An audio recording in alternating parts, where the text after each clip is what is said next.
చంద్రబాబు దగ్గర ముష్టి 24 సీట్లు తీసుకుని పవన్ పిచ్చి పిచ్చిగా మాట్లాడుతున్నారని ఫైర్ అయ్యారు ఎంపీ కేశినేని నాని. పవన్ కు ప్రజా జీవితంలో ఉండే అర్హత లేదన్నారు. చంద్రబాబు లోకేష్ సీట్లు అమ్ముకుంటున్నారని విమర్శలు గుప్పించారు. చాలా పిచ్చి పిచ్చిగా మాట్లాడారు.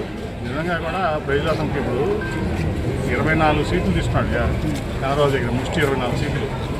నేను పెద్ద గొప్పవాడిని చించుతా పొడుస్తా అది చేస్తా ఇది చేస్తా వైసీపీ నాయకులు అంటున్నాడు. నువ్వు 2 చోట్ల ఉంచున్నావు, గెలిచావా? నువ్వు ఇంతకుముందు 2 చోట్ల ఉంచున్నావు, 2 చోట్ల ఓడిపోయిన ఎమ్మెల్యే ఉంది. నువ్వు వచ్చి పెద్ద కవులు చెప్తావు, నువ్వు వచ్చి జగన్మోహన్ రెడ్డి గారిని నిలుస్తావు, మళ్ళీ జగన్ గారు నుంచోబెట్టిన అభ్యర్థి మీద 2 చోట్ల ఓడిపోయావు. మీ అన్నయ్య గారు పార్టీ పెట్టి 2 చోట్ల నుంచి ఒక పాపం అట్లీస్ట్ ఒక చోటైనా గెలిచాడు చిరంజీవి గారు. నేను 2 చోట్ల ఓడిపోయాడు.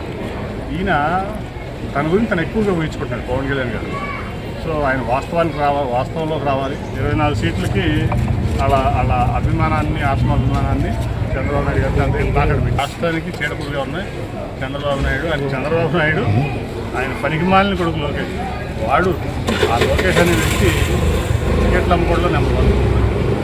స్పెషల్ ప్యాకేజ్ ఇస్తే ఎమ్మడే ఫస్ట్ లిస్ట్లో టికెట్ అంట, మామూలు ప్యాకేజ్ ఇస్తే